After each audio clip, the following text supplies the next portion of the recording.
The average 45-year-old in America has $115,000 saved for retirement. The average 45-year-old also needs somewhere between $1.3 and $1.8 million to retire without a lifestyle collapse at 65. That's not a gap, that's a canyon with a river at the bottom. And here's the part the finance industry genuinely does not want to say out loud. There are two hidden windows inside this problem, one in the tax code, one in the compound curve, that close permanently before most people even realize they existed. Miss both of them and the math stops being math and starts being triage. Most retirement content will tell you it's never too late, which is technically true, the way it's technically true that you can still catch a flight after the gate closes. The question is, what's it going to cost you? And the actual answer to that question in real dollar amounts, with the real mechanisms explained, will either make you move immediately or confirm every suspicion you've had about financial advice being specifically engineered to sound reassuring without being useful. Here's what this video is actually about. Not motivation, not you can do it. I'm going to show you the specific mechanical reasons why 45 is a pivot year in wealth building. Reasons that live in IRS publications, actuarial tables, and compound interest spreadsheets, rather than in LinkedIn posts from people who made their money selling courses about making money. I'm going to show you the compounding cliff, the Roth conversion window, the sequence of returns trap, and a Social Security timing calculation that almost everyone in this age bracket gets completely backwards. And by the end, you'll have a specific framework, not vibes, a framework for what to actually do with the 20-year window that is still open right now. By the way, I built a free early retirement calculator because most of the ones online are mathematically wrong. They assume constant annual returns, they ignore sequence risk entirely, and they consistently make your plan look rosier than it is. Mine uses the actual methodology behind BlackRock and Vanguard's own planning models, and it'll show you the specific weak points in your current plan in about 3 minutes. The link is in the description. I only ask for your email to send you the report. I'm not storing your financial data. Now let me tell you about launch windows. In 1972, NASA launched Pioneer 10, the first spacecraft ever designed to travel beyond the asteroid belt toward Jupiter. The launch date wasn't chosen for convenience.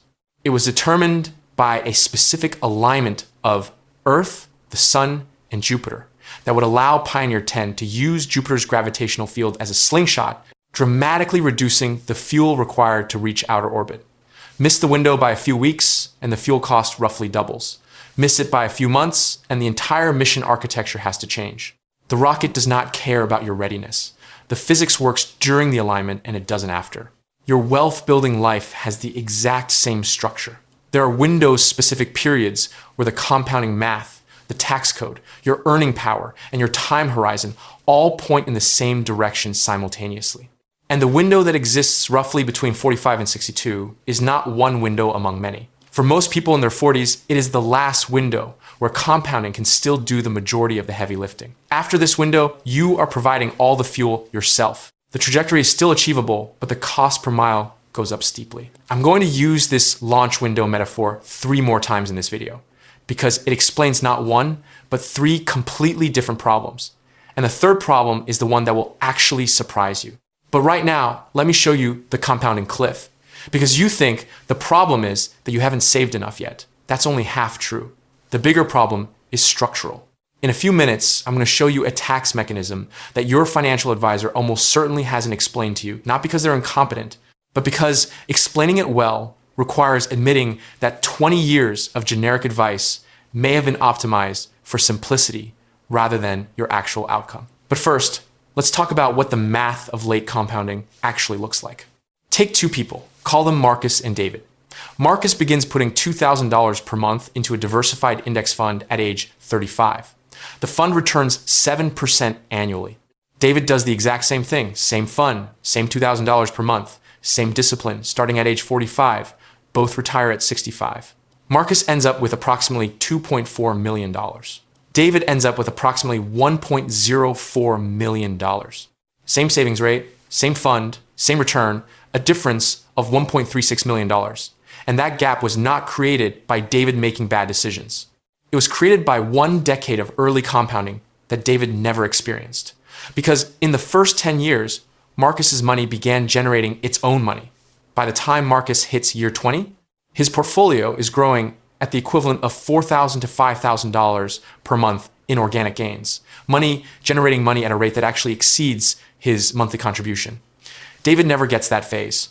David arrives to the game in the fourth quarter, puts in the same effort as everyone else, and the scoreboard looks completely different. This is the compounding inflection point. It's not abstract. It's a line on a graph that bends sharply around the 25 to 30 year mark. And if you're starting your serious wealth building at year 20, you are on the wrong side of that bend before you make your first contribution. Now let's add the actual demographic layer. The Federal Reserve's Survey of Consumer Finance is published every 3 years. Last full data from 2022 shows that the median retirement savings for Americans aged 45 to 54 is $115,000. Not $250,000, not even close. $115,000. The mean is $313,000, pulled up by a relatively small number of very high savers at the top. But median is the real story. Half of all Americans in what should be peak savings years have less than $115,000 in their accounts. So David doesn't arrive at 45 with a clean slate. He arrives with roughly $100,000 already saved, which sounds like progress until you do the compounding forward. At 7%, $100,000 doubles approximately every 10.5 years. By 65, that $100,000 becomes roughly $400,000 on its own without a single additional contribution. But he still needs another $650,000 in new contributions over 20 years to land at the low end of a comfortable retirement. At 7%, that requires roughly $2,700 per month in new savings every month for 20 years. Without interruption, that's the math of starting late. The fuel cost per mile is higher. The margin for error, one job loss, one medical event, 1 year where contributions stopped is nearly zero. And the psychological pressure of knowing you're behind tends to produce exactly the behavioral mistakes that make being behind worse, which is the piece that matters as much as any spreadsheet. Here's the thing about financial anxiety in your late 40s. There's a very specific psychological trap that almost every late starter falls into. Behavioral economists call it the catch-up fallacy, and it goes like this. I'm behind, therefore I need higher returns, therefore I need higher risk. This logic sounds rational. It is how people turn a difficult but recoverable situation into an unrecoverable one. The investor who loads up on speculative assets at 47 because he's trying to make up ground is not being bold, he's reacting. And reaction-based portfolio decisions in the accumulation phase have a well-documented record of destroying wealth rather than building it. I'll come back to this when I get to sequence of returns risk, because that's where this trap gets its teeth. But before I do, let me tell you about the financial advisor my friend Marco went to see in 2017.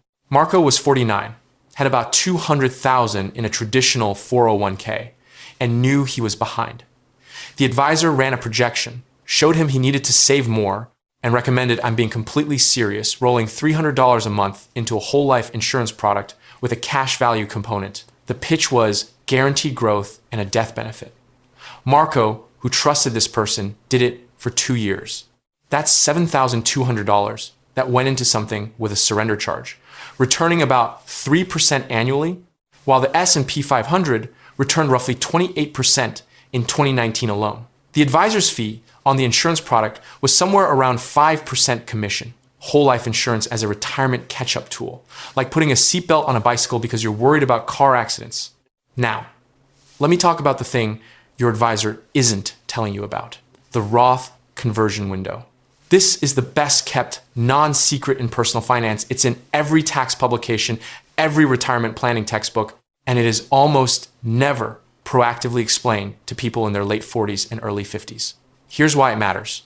If you've spent your career contributing to a traditional 401k or traditional IRA, every dollar in those accounts is pre-tax. You've been getting a deduction every year going in, and the government has been quietly accumulating a claim against everything in there. Every dollar that comes out in retirement gets taxed as ordinary income in the year of withdrawal, which feels fine because you assume your income will be lower in retirement than it was while working. And for many people, that assumption holds, until it doesn't. At age 73, the IRS mandates required minimum distributions RMDs. You must withdraw a specific percentage of your account each year, whether you want the money or not. The percentage is based on your account balance and your life expectancy, calculated by the IRS. On a $750,000 traditional IRA at age 73, you're looking at roughly $28,000 in mandatory withdrawal. That's taxable income whether you needed it or not. Now add Social Security, which becomes up to 85% taxable once your combined income exceeds $34,000 for a single filer. Add any pension. Add any taxable dividend income from a brokerage account. And suddenly, a retiree at 73 who thought they'd be in the 15 or 22% bracket finds themselves consistently in the 24 or even 32% bracket in retirement, paying more in taxes than they expected, at an age where they have essentially no flexibility to change their income structure. This is not an obscure edge case. This is the documented experience of millions of people who followed conventional 401k advice for 30 years and arrived at 73 to discover that the deferred tax liability was larger than they'd modeled. By the way, hit subscribe if this is adding something real. Otherwise, YouTube's algorithm may genuinely stop showing you my videos.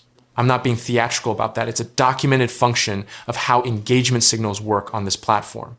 The Roth conversion window is the specific period, roughly 45 to 62, where you can systematically move money from a traditional account to a Roth account at today's tax rates in controlled annual amounts, without triggering the tax cascades I just described. You pay the tax now, on your terms, in a bracket you understand and can manage. From that point forward, the converted money grows tax-free. It comes out in retirement tax-free. There are no RMDs on Roth IRAs, no forced distributions, no collision with Social Security taxation thresholds. Done correctly over 10 years, converting $20,000 to $30,000 per year, carefully stage within your current marginal bracket. This strategy moves a meaningful portion of your retirement savings from taxable to tax-exempt status. The mathematical impact is not trivial. A Roth account with $400,000 is worth significantly more than a traditional IRA with $550,000 to someone who would otherwise be paying 25 or 28% on withdrawals. You're not just preserving money from taxes. You're removing the government's silent co-ownership stake in your retirement portfolio.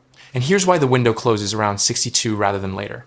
Once you begin taking Social Security, a Roth conversion triggers additional taxable income, which in turn makes more of your Social Security benefit taxable up to 85% of it.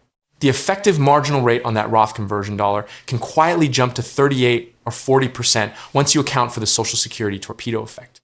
The conversion that cost you 22 cents on the dollar at 55 now costs you 37 cents on the dollar at 64. Not because the published tax brackets changed, but because of interaction effects the published brackets don't show. Every financial advisor should explain this interaction. Most don't. This is where I want to introduce Ray into this story, because Ray is the character that's going to haunt the back half of this video. Ray is 52 years old. He earns $110,000 per year as a senior project manager at a mid-sized manufacturing company in Ohio. He has been maxing his 401k since he was 41. Disciplined, consistent, not missing a year. His current balance, $340,000. His financial advisor, whom he pays a 1% annual advisory fee, has told him he's on track. They review his portfolio once a year. The advisor has never once mentioned Roth conversions. Ray has never once asked. Both of them think this is a normal arrangement. Ray is about to discover what on track means when you run the full calculation. Stay with me on this, because Ray's situation is going to get worse before it gets better, and then it's going to get surprisingly okay. But first, I need to walk you through the thing that actually kills most late-stage wealth building plans. And it's not what you think. You think the risk of starting wealth building at 45 is not having enough accumulation time. That's the visible risk, the one you already know about. The non-visible risk, the one that can destroy a well-executed 20-year accumulation plan in about 3 retirement years, is called sequence of returns risk. And it works in a way that is mathematically straightforward, but completely counterintuitive until you see the actual numbers. Imagine 2 investors. Both retire at 65 with exactly $1 million. Both average exactly 7% per year over the following 20 years. On paper, identical. But investor 1 hits bad market years. First, down 15% in year 1, down 8% in year 2, then a strong sustained recovery for the remaining 18 years, Investor 2 hits the good years, first a decade of strong gains, then encounters the same 2 bad years near the end of retirement. Same average return, same starting balance, same withdrawal rate. Investor 1 runs out of money somewhere around year 17. Investor 2 dies at 85 with roughly $600,000 still in the account. The mechanism is this. When you're withdrawing from a portfolio and the portfolio drops 30%, you're not losing 30% and then recovering from that. You're losing 30% and simultaneously pulling $50,000 out of a smaller base. That $50,000 is gone from the compounding engine permanently. It doesn't benefit from the recovery. The recovery works on a reduced principal. And because compound growth is multiplicative, not additive, the permanent removal of those early dollars echoes through every subsequent year of the portfolio's life. It's not a setback. It's a structural wound. For someone who started wealth building at 45 and arrives at 65 with $900,000 rather than $2 million, this isn't an academic concern. At $900,000, a 30% drawdown in year 1 produces a portfolio of $630,000 after withdrawal. Your 4% withdrawal rule, $36,000, is now a 5.7% withdrawal rate on the new balance. Morningstar's retirement research and the original Trinity study both indicate that withdrawal rates above 5% on a balanced portfolio carry a historically high probability of portfolio failure within 25 years. If you're 65, 25 years gets you to 90. Most people reading this will live that long. The behavioral trap that multiplies this risk is the one I mentioned earlier. The late starter instinct to hold more equities to compensate for lost accumulation time. This instinct is understandable, and it is exactly wrong. The person who holds 85% equities into their late 50s is not catching up. They're building a sequence risk time bomb that detonates at the worst possible moment right at the transition out of the income earning years, when they have the least capacity to absorb a major loss. Here's what a properly structured 45-year-old accumulation to retirement glide path actually looks like. At 45, roughly 75 to 80% equities balanced across large cap, domestic, international, and a small allocation to real assets. At 55, step down to 65 to 70% equities, increasing the fixed income allocation, not bonds indiscriminately, but short to intermediate duration treasuries and high quality corporate bonds. By 62, closer to 60% equities with a 2-year cash buffer being deliberately built in a separate account outside the investment portfolio. This is not conservative. This is sequenced correctly. The equity percentage is still substantial enough to generate real growth. The structure prevents sequence risk from turning a market correction into a retirement emergency. The cash buffer, specifically what financial planner Harold Evensky documented as the cash reserve strategy, later validated and expanded in Vanguard's retirement income research, is probably the single highest value addition to a late starter's retirement plan. 1 to 2 years of expected living expenses in short-term treasuries or a money market account, entirely separate from your investment portfolio, funded in the 5 years before retirement.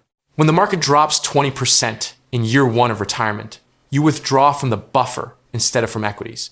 You let equities recover. When equities recover, you replenish the buffer from portfolio gains. This one structural decision, backed by back-tested historical data from Morningstar, extends the survivability of a retirement portfolio by 5 to 7 years in most adverse scenarios. That's not a rounding error. That's the difference between running out of money at 82 and making it to 89. Now, I want to address a thing that financial Twitter has been confidently wrong about for years. Someone on the internet once told me, with complete sincerity, that the solution to all late-stage retirement planning anxiety is a leveraged Bitcoin position held through a self-directed IRA. He was 34. He had discovered Bitcoin in 2020 and experienced the 2020 to 2021 bull run. He had a spreadsheet. The spreadsheet showed that if Bitcoin averaged 40% annual returns for the next 20 years, he would have somewhere around $8 billion at retirement. The spreadsheet was technically accurate given its assumptions. The assumptions were disconnected from every known statistical property of asset returns in human financial history. He showed me this spreadsheet very confidently. I looked at it for a long time. Then I asked him what his plan was for the year. The portfolio dropped 80%. He said, Bitcoin doesn't go down 80%. I did not know how to respond to this person in a way that would be useful to them. Now, let me deliver the reversal I promised you earlier. The standard advice on Social Security timing, repeated by almost every financial advisor, every personal finance publication, and every retired uncle at every Thanksgiving dinner in America, is to delay claiming Social Security to age 70. The reasoning is mathematically coherent. If your full retirement age is 67, delaying to 70 earns you roughly 8% more annual benefit for each year of delay. 3 years of delay means roughly 24% more per month for the rest of your life. On a baseline benefit of $2,200 per month at 67, claiming at 70 gets you approximately $2,728. That's $628 more per month, about $7,500 per year for life.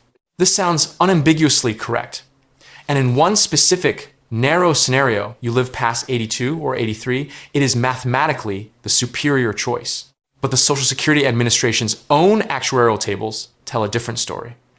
A male who reaches age 62 has roughly a 54% probability of living to age 80, which means roughly 46% of men who delay claiming to 70 will never break even on that decision in terms of total lifetime benefits received. The break-even age for claiming at 70 versus 67 is approximately 82 to 83. If you die at 79, claiming at 67 was better. Most people making this decision don't frame it this way, because thinking about your own death date as an investment variable is uncomfortable. But that discomfort is not a financial strategy. And here's the layer the advice almost never includes. If you have a meaningful Roth account, which you should, if you've executed the conversion ladder I described and you're delaying Social Security from 67 to 70, you need to fund those 3 years of living expenses from somewhere. If you're drawing from the Roth to bridge the gap, you're interrupting tax-free compounding during what should be a critical late accumulation phase. If you're drawing from a taxable brokerage account, you're generating capital gains in those years. If you're drawing from a traditional IRA, you're creating ordinary income that could itself trigger the Social Security taxation torpedo when you do eventually claim. The 3-year delay to 70 may actually cost you net present value when you factor in what you're sacrificing from the account you're drawing to fund the delay. This is not true in every case. It depends on your Roth balance, your health, your other income sources, your spouse's benefit structure, and the specific tax implications of your bridge funding source. Which means always delay to 70 is not a financial strategy. It's a liability shield for advisors who don't want to spend 4 hours building an actual integrated analysis. The Social Security timing decision is a 6-variable optimization problem, and it deserves 6-variable treatment. Anyone who gives you a 1-sentence answer to it is not doing the math. Now, let me close Ray's story with the actual numbers, because I promised you a case study, and abstract concepts only do so much work. Ray is 52, $340,000 in a traditional 401k, annual salary of $110,000. Projected retirement expenses of $60,000 in today's dollars, adjusted for inflation to roughly $83,000 by age 67, using a 2.5% average inflation assumption. Using the 4% rule against that inflation-adjusted number, he needs approximately $2,075,000 at retirement. His target date, age 67, 15 years away. At 7% annual return, his existing $340,000 grows to approximately $938,000 in 15 years without any additional contributions. He needs another $1,137,000 from new savings over those 15 years. At 7%, accumulating that amount in 15 years requires contributing roughly $3,600 per month. Ray earns $110,000. After federal and state taxes, Social Security, and Medicare, his take-home is approximately $72,000 per year, or $6,000 per month. Saving $3,600 per month is 60% of his take-home. That is not realistic as stated. This is where the framework actually matters. Ray's available tax advantage space in 2025, 401k with catch-up contribution, is $30,500 annually. Roth IRA with catch-up is $8,000. Health savings account at 55 with catch-up will be $5,350. Total, $43,850 per year in tax advantage space, approximately $3,600 per month, almost perfectly matching the target. But here's the key. Because these are pre-tax contributions, they reduce his taxable income significantly. His 401k contribution of $30,500 reduces his federal taxable income by $30,500, saving him roughly $6,700 in federal income tax annually. His effective out-of-pocket costs for the 401k contribution is not $30,500. It's closer to $23,800. Stack the three-level savings architecture correctly. Max the 401k first for the tax deduction, fund the HSA second. Because it's the only triple tax advantage account that exists. Pre-tax contributions, tax-free growth, tax-free withdrawals for qualified medical expenses, then the Roth IRA third. The HSA, by the way, can function as a stealth retirement account after 65. At 65, HSA withdrawals for non-medical expenses are simply taxed as ordinary income, exactly like a traditional IRA. Before 65, they're tax-free for medical use. After 65, every dollar Ray spent on medical expenses that he paid out of pocket rather than drawing from the HSA can be reimbursed tax-free at any future date, as long as he kept the receipts. There is no deadline on HSA reimbursement. Ray can pay for knee surgery at 58 from his checking account, save the receipt, let the HSA compound tax-free for 9 years, and then reimburse himself tax-free at 67. This is a legitimate IRS-approved strategy that approximately nobody uses. Starting at age 55, 3 years from now, Ray also begins Roth conversions of $22,000 per year from his traditional 401k, staying within his 22% bracket. Over 10 years, from 55 to 65, he converts $220,000 from pre-tax to Roth. He pays approximately $48,400 in total conversion taxes over that decade, roughly $4,800 per year in additional tax cost. But those $220,000 growing tax-free in the Roth from age 55 to 67 become approximately $360,000. In retirement, Ray draws from the Roth first for living expenses, keeping his total taxable income low enough that only 50% of his Social Security benefit gets taxed rather than 85%. That one structural decision saves him an estimated $50,000 to $70,000 in total lifetime taxes, paid for with $48,000 in conversion taxes he chose to pay on his own schedule. Ray makes 3 mistakes between 52 and 67. He panic adjusts his allocation once during a market correction and misses about 3 months of recovery. He takes a career gap at 58, 6 months between jobs, and misses 2 quarters of contributions. He also delays starting the HSA reimbursement strategy by 2 years because he didn't fully believe it was legal until his CPA confirmed it in writing. Those 3 mistakes cost him roughly $90,000 in future portfolio value. His retirement portfolio at 67 still comes in at $1.6 million. He claims Social Security at 68 after doing the break-even math with his specific health history and Roth balance. He retires with $31,200 in annual Roth distributions, tax-free, and $2,200 per month in Social Security, of which only 50% is taxable. His total tax bill in year 1 of retirement is lower than his total tax bill in his last year of work. Ray is not a success story in the inspirational sense.